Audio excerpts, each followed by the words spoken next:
इस मंच से मैं फिलिस्तीन को याद करती हूँ। फिलिस्तीन जो हम सभी की लड़ाई, आपकी मेरी हम सभी की लड़ाई अकेले लड़ रहा है। साम्राज्यवाद, उपनिवेशवाद के खिलाफ वो लोग अकेले हैं और हम सबके हाथ उनके खून से रंगे हुए हैं।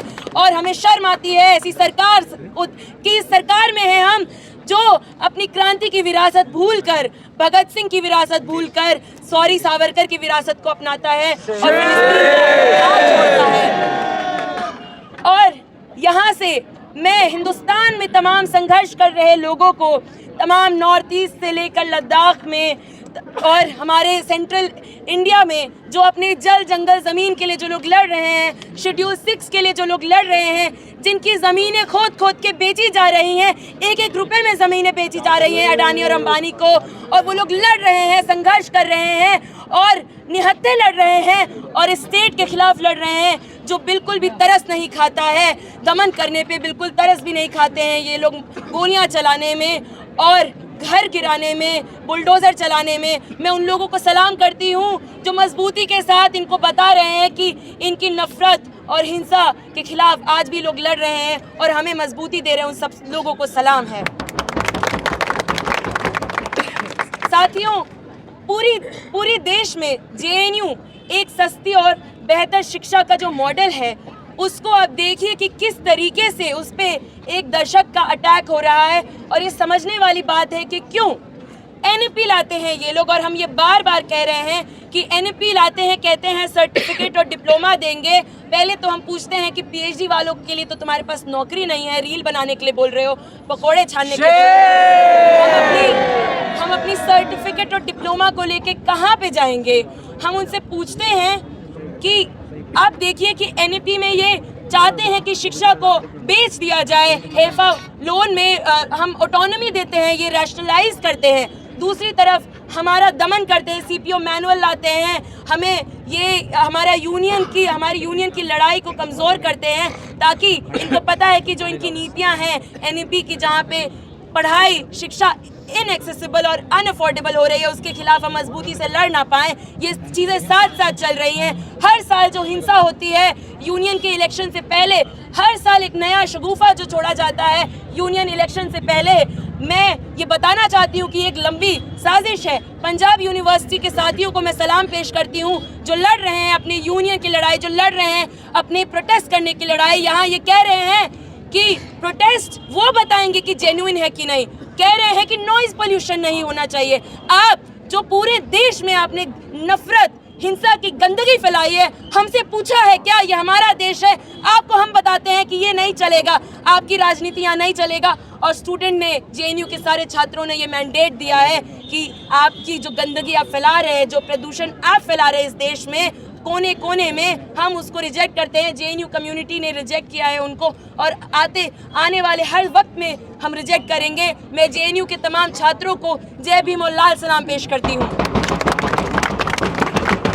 साथियों, देखिए कि वापस से हम अपने देश के हालात को देखें तो किस तरीके से ये फांसीवादी ताकतें हमारे जो माइनॉरिटी कम्युनिटी के जो साथी होते हैं, जो मुसलमान, जो क्रिश्चियन होते हैं, उनको रोज़ाना जो लॉ है, जो लॉ के तहत भी ये लॉ भी फॉलो नहीं करवा पाते हैं, प्लेसेस ऑफ वर्शिप लॉ को किस तरीके से रोज़ाना उसको स्टेट मशीनरी खुद उसको बार बार डिफाई करती है। और ताकि नौजवान जो लोग हैं वो कहीं नौकरियां ना तलाशने लगे, उनको मैं दोहराती हूँ अपनी बात की, मस्जिदों में मंदिर ढूंढने लगा दिया जाता है।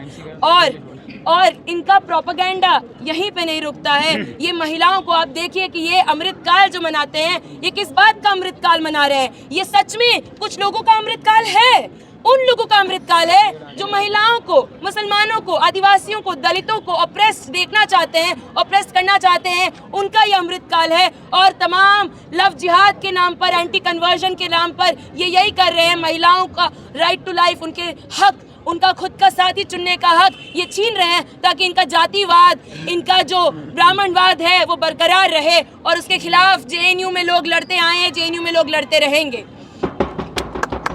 साथियों, आप देखिए, मैं यूपी से आती हूँ, किस तरीके से वहाँ पे स्कूल्स ये बंद कराते हैं, इनकी साजिशें दिखती हैं।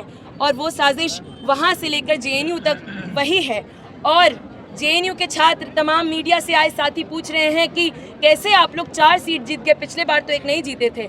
आपको बता देते हैं कि पढ़ने लिखने वाले लोग हैं और उनकी पढ़ाई पे आप हमला करोगे तो आपको, आपकी चालों को वो समझेंगे और उसके खिलाफ ही ये मैंडेट दिया है। ये मैंडेट मेहनत कशों के पक्ष में है, ये मैंडेट किसानों के पक्ष में है, ये मैंडेट जो है तमाम आदिवासी क्षेत्र में जिनका आप दमन कर रहे हो, ये मैंडेट उन लोगों के पक्ष में है जिनकी जमीन भागलपुर में आपने 1 रुपए में बेच दी। शर्मा, ये नॉर्थ ईस्ट में जो आप दंगे भड़का रहे हैं, मणिपुर जो जल रहा है वहाँ, उसके खिलाफ जो एक शब्द आपके मुंह से नहीं निकल रहा है, उसके खिलाफ ये मैंडेट है। ये मैंडेट है कि हम ऐसे स्पेसेस में आपकी राजनीति को एक्सेप्ट नहीं करेंगे। और ये यूनियन जो चुनकर आया है, हर जगह हम देखते हैं कि लोगों ने इनकी पॉलिटिक्स को रिजेक्ट किया है।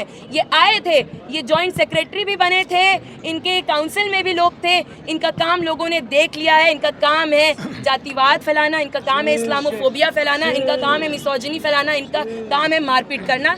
स्टूडेंट्स ने देखा है और स्टूडेंट्स ने उनको जवाब दिया है। और जो वीसी साहिबा ने, हमने वादा किया था, हमें कहा था कि वो कमेटी का गठन करेंगी।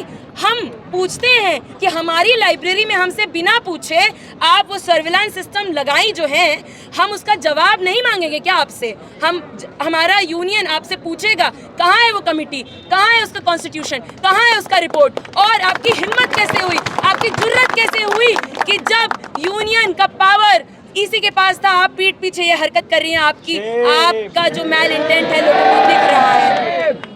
हमारी जीएस कैश की लड़ाई, हम उसको पुरजोर तरीके से आगे ले जाएंगे और हमें उम्मीद है कि जेएनयू के तमाम छात्र जेंडर जस्टिस में बिलीव करते हैं, जो वो हमारे साथ आएंगे और एक बड़ा आंदोलन करेंगे हम और जीएस कैश को वापस लाएंगे। और हमारे एमसीएम के खिलाफ जो इन्होंने मुहिम छेड़ी है, रैशनलाइजेशन कमेटियाँ बैठा रहे हैं, ये आपकी रैशनैलिटी पे हमें हंसी आती है कि आप ऐसे लोग हैं जो इस देश में जहाँ गरीबी बढ़ती जा रही है वहाँ पे एमसीएम जैसी पॉलिसीज़ को आप रैशनलाइज करने की कोशिश कर रहे हो। आप ये नहीं देख रहे हो कि क्यों जेएनयू में लाइब्रेरी में हमारे पास जर्नल्स नहीं है, क्यों हमारे हॉस्टल्स में लोहित डॉम में पंखा गिर जाता है, क्यों सेंट्रल लाइब्रेरी की छत गिर जाती है, क्यों हमारे टैप्स में पानी नहीं आता। वो आप उसमें थोड़ा रैशनलाइजेशन कमेटियाँ बिठाइए और हमें फैसिलिटीज़ दीजिए, हमें इंफ्रास्ट्रक्चर दीजिए। उसकी बात कौन करेगा?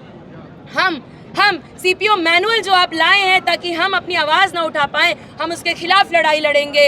हम लड़ाई लड़ेंगे डेप्रीवेशन पॉइंट्स के लिए, जिसको आपने एक साजिश के तहत ख़त्म किया है ताकि महिलाएं यहाँ ना आ पाए, यहाँ की पॉलिटिक्स हम पुरजोर तरीके से ना कर पाएँ, और हम उसके खिलाफ लड़ेंगे। हम डेप्रीवेशन पॉइंट्स को वापस लेकर आएंगे और आपके एनईपी के खिलाफ, आपके हेफा लोन मॉडल के खिलाफ, आप जो चाहते हैं कि हाशिए वर्ग से लोग आके कैंपसेस में ना पढ़ें, आप जो चाहते हैं कि मुसलमान, आदिवासी, दलित और महिलाएं अपनी बात इस कैंपस में लाके हम बता देते हैं कि जब हम बात करते हैं आइडिया ऑफ जेएनयू की, तो हम बात करते हैं उन लोगों के संघर्षों की, उन लोगों के सपनों की आवाज़, जिन्होंने ये स्लोगन्स बनाए हैं, जिन्होंने ये कैंपस बनाए हैं। वो आपकी जागीर नहीं है, वो तमाम मेहनत कशों की जागीर है। और आप अगर उनसे छीनने की कोशिश करेंगे तो हम भारी संख्या में आपके खिलाफ खड़े होंगे। जेएनयू आपके हर शटडाउन के खिलाफ फाइट बैक करेगा। जेएनयू को जय भीम, लाल सलाम। आप सभी साथियों को जय भीम, लाल सलाम।